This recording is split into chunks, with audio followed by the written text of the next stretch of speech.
5. So number 5, you have tangent inverse negative square root of 3 over 3. Okay. First thing you do is to draw this circle and beside the green zone, which is a tangent. In sine inverse, we'll use the right side of the circle. Okay, that's a tangent inverse. So you can use the quadrant 1 and quadrant 4. Okay, because this negative square root of 3 over 3 is a negative value. So all students take a calculus. Everything is a positive in the first quadrant. So that we have to decide we use the last quadrant. So first quadrant is gone. Okay, now you just need to look at the unit circle. The last quadrant who has negative 3 square root of 3 over 3. Which angle? Which one? 11 pi over 6. 11 pi over 6. Yes. Almost right. I can write 11 pi over 6. However, 11 pi over 6 will look like this. You start from 0, reach pi over 2, reach 1 pi, reach 3 pi over 2, and then you get to 11 pi over 6. You just went to the left side. Remember, we have to stay on the right side of the circle. So for this 11 pi over 6, we can also say it's a negative what? Pi over 6. Negative pi over 6. So this is our answer. Okay, that's number 5. Okay, so if you look at the 11 pi over 6, that's the very first angle below this x-axis. You just need to find the first angle above the x-axis. That's a positive pi over 6. So this guy is a negative pi over 6. They are symmetrical over x-axis. Okay, okay, that's number 5. Number 9. Number 9 looks like, this. Okay, number 9 is cosine inverse sine negative 7 pi over 6. Okay, we always solve our question inside out. So we are going to solve sine negative 7 pi over 6. Look at the unit circle. We find a positive 7 pi over 6 first. 7 pi over 6 is here. Start from 0 all the way to 7 pi over 6. Negative 7 pi over 6 will be the same angle but opposite direction. Start from 0, reach negative pi over 2, negative 1 pi, and negative 7 pi over 6, which is also 5 pi over 6. Okay, so sine negative 7 pi over 6. Do you need the x value? Do you need the y value? We need the y value. What is the sine negative 7 pi over 6? The y value should be 1 over 2. So you replace this whole thing to 1 over 2. Okay, until you get used to, you want to use a colored marker to highlight, because at this time I did nothing except change this guy to 1 over 2, because that positive 5 pi over 6 is negative 7 pi over 6.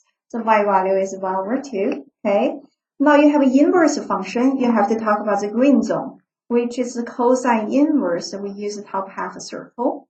Okay, you're allowed to use quadrant 1 and quadrant 2. Then you use our student, take a calculus to decide which quadrant you're going to use. 1 over 2 is a positive number, so quadrant 2 is gone. Okay, look at the first quadrant, cosine that give you positive 1 over 2. Which angle can make that happen? First quadrant.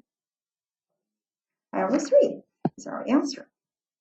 Okay, so number 9 will be pi over 3. All right, and next one is number 8. We're doing this out of order. Okay, number 8.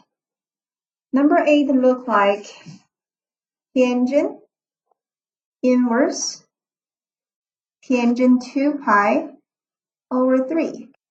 Okay, you solve the question inside out. So you solve tangent 2 pi over 3 first. 2 pi over 3 on the unit circles right here. 2 pi over 3. Okay, the tangent value for 2 pi over 3 is negative square root of 3. Remember we talked about for tangent value on the unit circle, you only have 3 choices. The ugly one, Square root of 3 over 3, square root of 3 over 3. We want the ugly guy getting close to our x because we hate our x.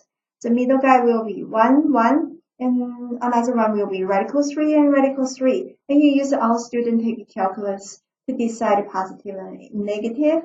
The first quadrant, everything's a positive. Second quadrant, sine and the best friend secant positive. Third quadrant, tangent and cotangent positive. Last quadrant, cosine and secant positive. Okay, so we need tangent 2 pi over 3. 2 pi over 3 is here. Tangent model is negative square root of 3. We replace that with negative square root of 3. Need tangent inverse of this guy. So we're going to draw our circle. Okay, tangent inverse, we can use right side of the circle. That's our green zone. We want to make sure our answer is actually stay in the right side. Okay, so first quadrant and last quadrant, which one I should use? Okay, because negative radical 3, right? All students take a calculus, so the fourth quadrant will be negative. So first quadrant is gone. Okay, we are looking for the last quadrant. Which angle can provide you this tangent value is negative square root of 3? Which angle is that? 5 pi over 3, almost right. 5 pi over 3, exactly. 5 pi over 3 look like this. This is a 5 pi over 3. This guy's a 5 pi over 3, okay? But we are now allowed to go to the left side because our green zone for tangent inverse is on the right side. So another way to say 5 pi over 3 is negative 1 pi over 3. Okay, if you ignore this negative sign, you will see this positive angle and negative angle add together is actually 6 pi over 3. 6 pi over 3 is 2 pi, which makes sense. You need to make sure your positive angle and the negative angle put together is like a puzzle, make a circle. Okay, so our answer will be negative pi over 3 for question number 8. Okay, and 14. Okay, number 14, we have a secant, sine, inverse, 1 over 3. Okay, we solve inside out. Sine inverse, which part of the circle we can use? On the right side. Okay, so that's the sine inverse. That's our green zone. Okay, that's quadrant 1 and quadrant 4. And then we use our student take a calculus. We have a positive 1 over 3. So which quadrant should it be? Our triangle locate. First quadrant, because this is cosine in the best friend secant, right? Positive. The first quadrant, everything positive. We have 1 over 3. 1 over 3 is positive.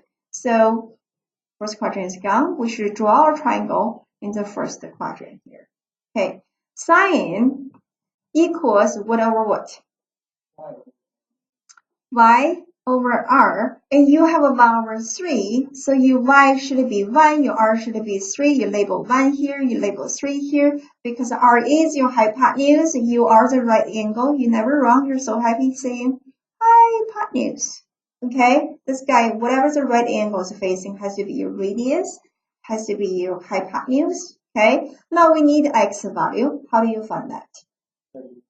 Pythagorean theorem. So you're going to have x squared plus 1 squared equals c squared is 3 squared. What is 1 squared?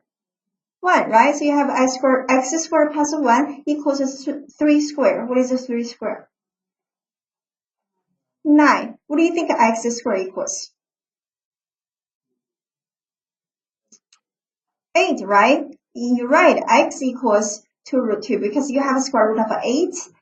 When you factor out 8, 8 equals 2 times 2 times 2. So 2 radical 2. That is your x value. Does that make sense? And you plug back in here 2 radical 2.